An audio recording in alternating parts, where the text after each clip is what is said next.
Quand on parle d'Étretat, on pense à ces falaises. On pense à Arsène Lupin. Mais si je vous disais qu'il n'y avait pas que l'aiguille creuse qui était entourée de mystères. Vous voulez que je vous raconte une légende ?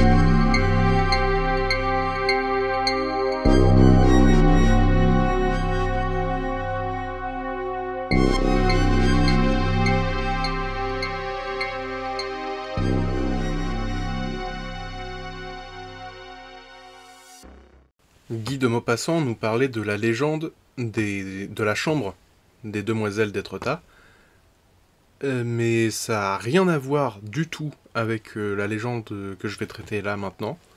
Donc voilà, c'était juste question de faire intelligent et de parler de Guy de Maupassant, mais voilà, plus besoin de toi, merci, au revoir. Jacinthe, Éléanore et Catherinette étaient trois jeunes sœurs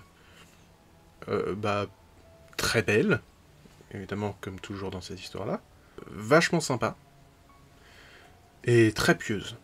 Il y a le baron de Fréfossé, à qui appartient le château du Tilleul, ce sera important plus tard.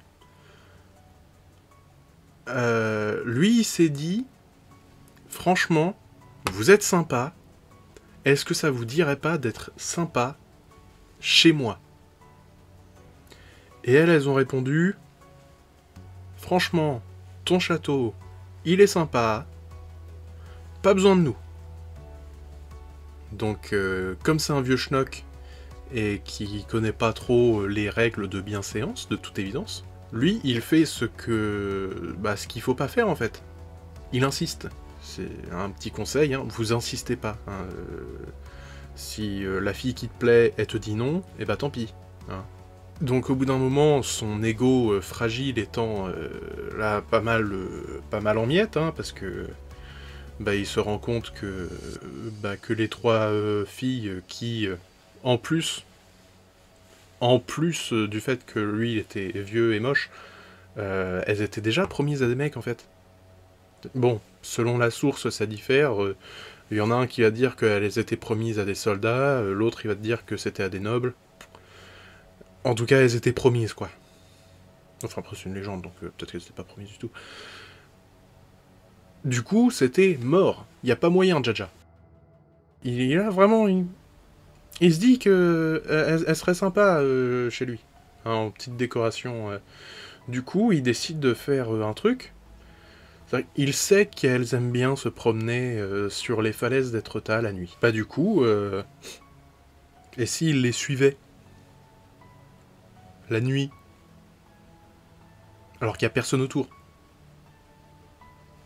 Là encore, c'est un très mauvais moyen de drague. Je suis désolé.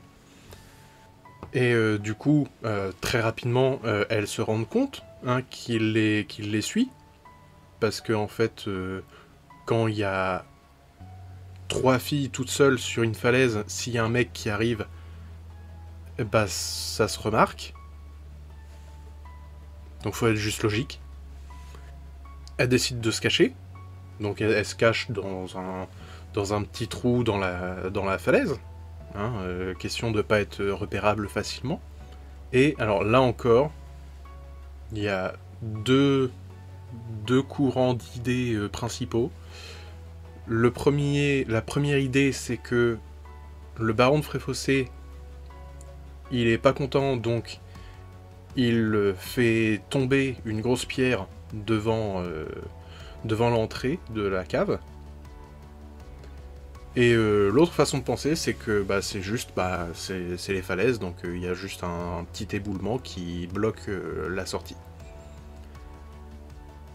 Du coup, 3 jours et 3 nuits se passent. Et alors que tout Étretat est en train de chercher les 3 jeunes femmes, une vieille femme regarde les falaises et voit 3 colombes blanches s'envoler.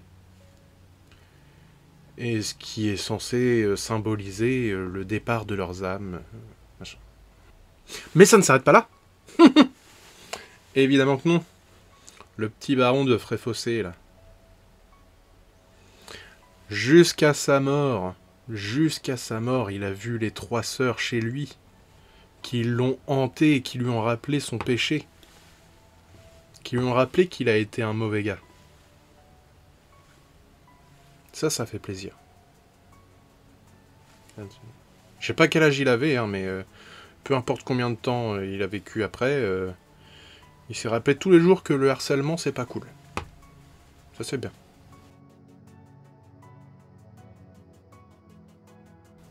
Désormais, il est dit que quand on se promène de nuit sur les falaises d'Étretat, on peut voir, on peut croiser 3 jeunes femmes qui vont vous demander de prier pour leurs âmes.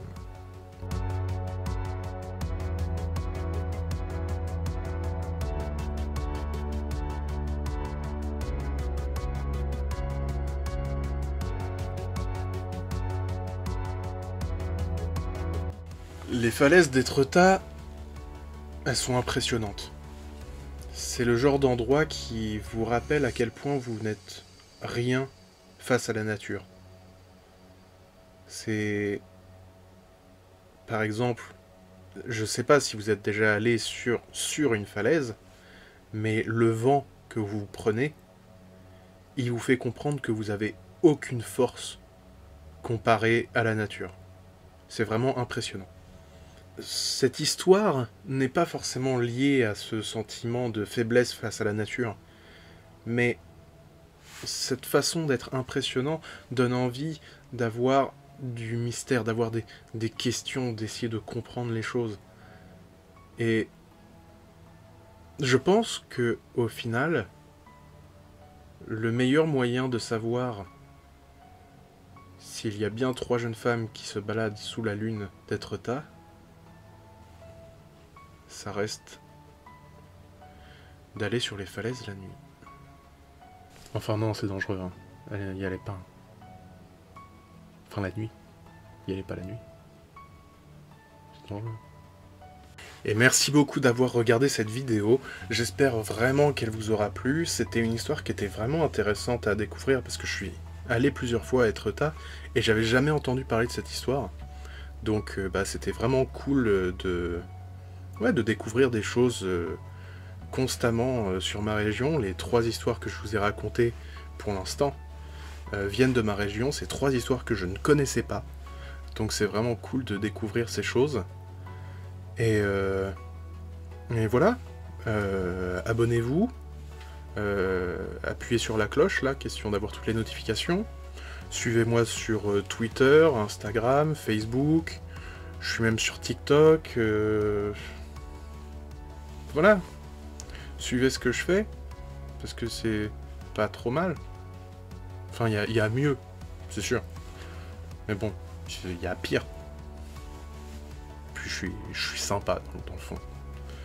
Je suis pas... Mais dans le fond, je suis sympa, quoi. Allez, bisous.